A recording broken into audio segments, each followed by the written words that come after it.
அனைவருக்கும் வணக்கம். சமூக வலைத்தளங்களில் தற்போது இணைய பகிர்வது எனும் சமூக பிரச்சனை பரவலாக வளர்ந்து வருகிறது. இணைய பகிர்வது என்பது இணையத்தில் ஒருவரை வன்மையான சொற்களை பயன்படுத்தி அவமானப்படுத்தும் செயலாகும்.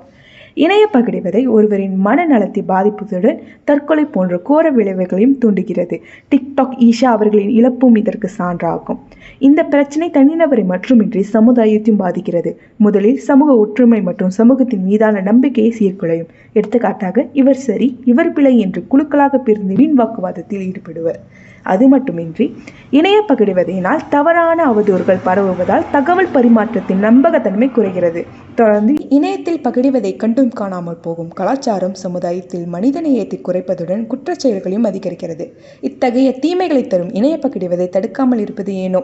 ஒவ்வொருவரும் தைரியமாக இணைய பகிர்வதற்கு எதிரான ஓசை எழுப்ப வேண்டும். பெற்றோர்கள் தங்கள் பிள்ளைகளின் இணைய பயன்பாட்டை கவனிக்க வேண்டும்.